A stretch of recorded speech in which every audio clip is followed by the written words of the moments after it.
Você sabia que até pouco mais de 150 anos atrás, muita gente acreditava que a cidade de Troia nunca tinha existido? Que ela era apenas uma lenda inventada pelos gregos? Sabia que existe uma hipótese científica capaz de explicar como surgiu o mito do Ciclope? E que uma das cenas mais famosas da Odisseia talvez esconda uma lição sobre a natureza humana que a maioria das pessoas nunca percebeu? Se você quer descobrir tudo isso, fica aqui comigo, porque hoje nós vamos viajar por uma história escrita há quase 3.000 anos, que continua inspirando livros, filmes e uma das maiores produções cinematográficas modernas. Nas últimas semanas, milhões de pessoas voltaram a falar sobre a Odisseia. O motivo foi o lançamento do novo filme do Christopher Nolan, com o mesmo nome. Antes de chegar aos cinemas, a produção já estava cercada de expectativas e muita polêmica. Depois das estreias, vieram debates, comparações com a obra original e os números que impressionam de bilheteria. Mas como uma história criada há tantos séculos ainda consegue fascinar milhões de pessoas? Será que essa é apenas uma grande obra de ficção?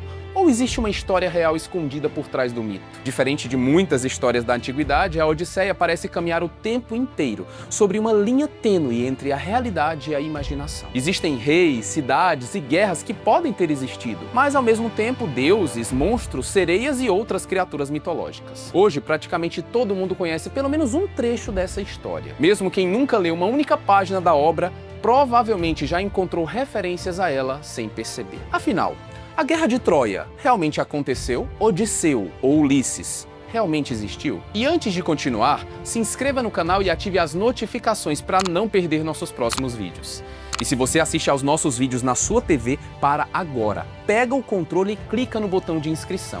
Assim você garante que vai ficar sempre por dentro de tudo que nós ainda vamos trazer aqui no canal. Na superfície dessa história, acompanhamos um homem tentando voltar para casa depois de uma guerra devastadora. Só que quanto mais nos aproximamos dessa história, mais percebemos que ela fala sobre coisas mais importantes e mais profundas. Escolhas, perdas, tentações e a dificuldade de continuar sendo a mesma pessoa depois de tudo que a gente vive. Antes de compararmos o filme com a obra original, precisamos voltar quase 3.000 anos no tempo. Precisamos conhecer o homem que, segundo a tradição, contou essa história pela primeira vez. Durante muito tempo, muitos estudiosos acreditavam que a Odisseia fosse apenas uma coleção de lendas inventadas para entreter. Hoje sabemos que a história é bem mais complexa. Tudo começa com um nome cercado de mistério. Não existe nenhum documento que comprove sua existência. Nem mesmo sabemos ao certo se Homero foi uma única pessoa, vários poetas, ou apenas o nome dado a uma tradição de narradores que transmitiam essas histórias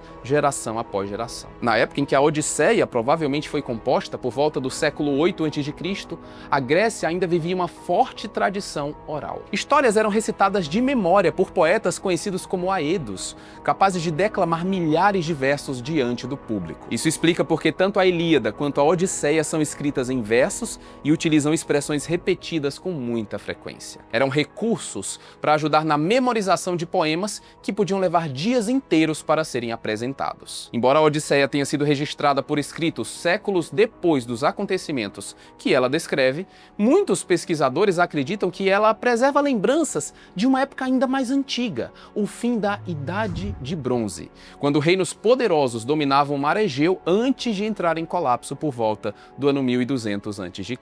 Durante séculos, a Guerra de Troia foi considerada apenas um mito.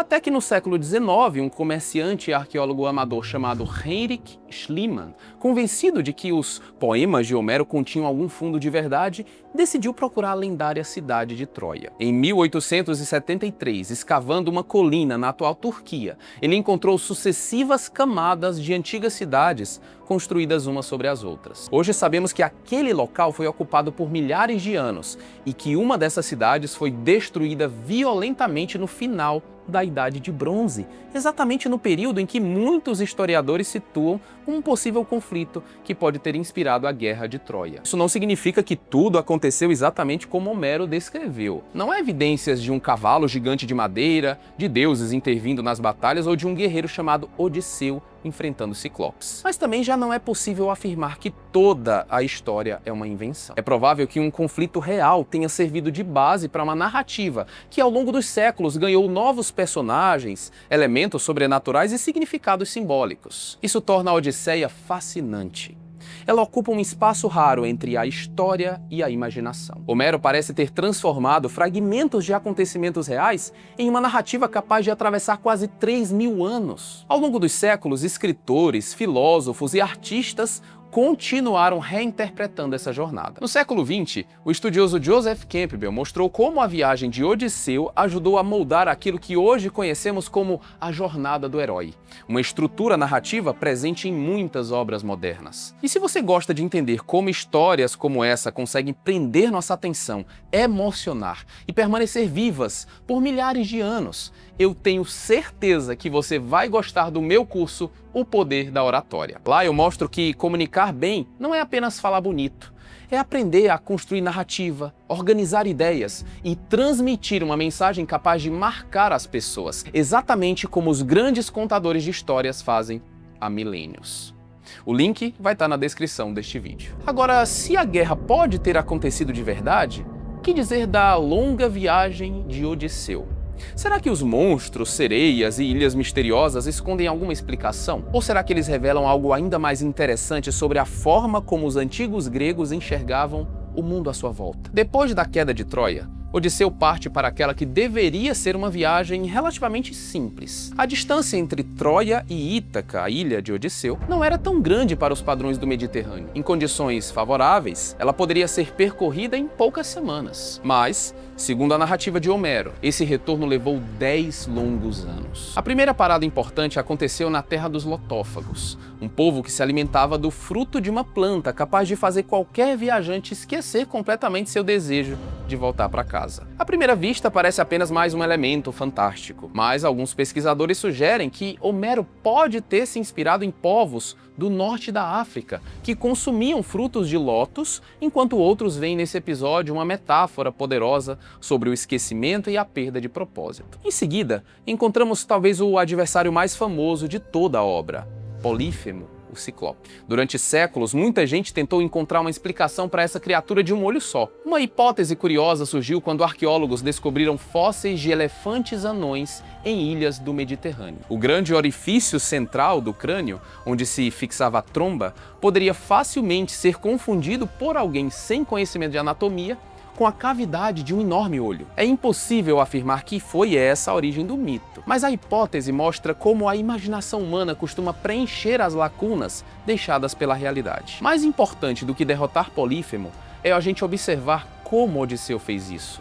Ele não fez isso pela força, ele venceu pela inteligência. Enquanto muitos heróis gregos eram lembrados pela coragem física, Odisseu se destacava por outra qualidade, a capacidade de pensar antes de agir. Depois disso vem os ventos de Éolo, as transformações provocadas pela feiticeira Circe, a perigosa travessia entre Sila e Caríbides e o irresistível canto das sereias. Cada episódio parece apresentar um novo obstáculo, mas, curiosamente, vários estudiosos acreditam que alguns desses relatos podem ter sido inspirados em perigos reais enfrentados pelos antigos navegadores. Correntes marítimas violentas, estreitos rochosos, tempestades repentinas, recifes ocultos e os sons produzidos pelo vento entre as falésias que poderiam facilmente dar origem a histórias extraordinárias como a gente vê na obra A Odisseia. Com o passar das gerações, esses relatos iam sendo enriquecidos até se transformarem nos mitos que hoje a gente conhece. Mas talvez o exemplo mais interessante seja o das sereias.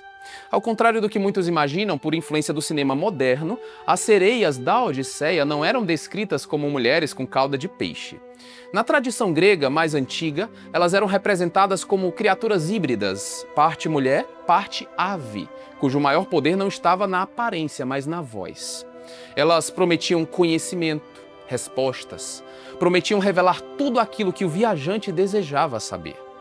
Mas quem se deixava seduzir pelo canto jamais completava a viagem. Por isso, Odisseu tomou uma decisão curiosa no relato da obra.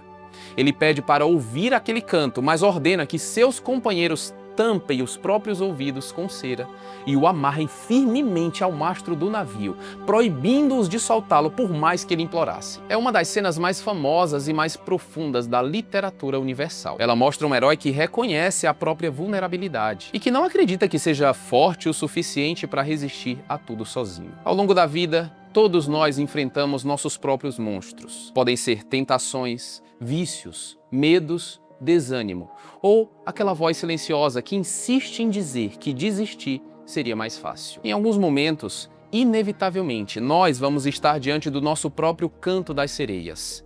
Ideias, pessoas ou circunstâncias que parecem irresistíveis, mas que podem nos afastar daquilo que nós realmente valorizamos. Você reconhece os riscos antes que eles apareçam? Você constrói limites para se proteger? Você tem pessoas em quem confia o suficiente para pedir ajuda quando percebe que não vai conseguir vencer sozinho? Odisseu nos lembra que coragem é admitir a própria fragilidade e aceitar que algumas batalhas só podem ser vencidas quando permitirmos que outros segurem as cordas por nós. Ninguém atravessa o mar da vida sem enfrentar tempestades, mas a diferença entre chegar a casa ou naufragar esteja em saber quando se amarrar ao próprio mastro. Depois de enfrentar tempestades, monstros, deuses e tentações, Odisseu finalmente retorna a Ítaca. O maior desafio começa justamente ali. Depois de 20 anos longe, 10 anos lutando na Guerra de Troia e outros 10 vagando pelo Mediterrâneo, Odisseu já não era mais o homem que havia partido. Seu filho havia crescido sem a sua presença. Sua esposa Penélope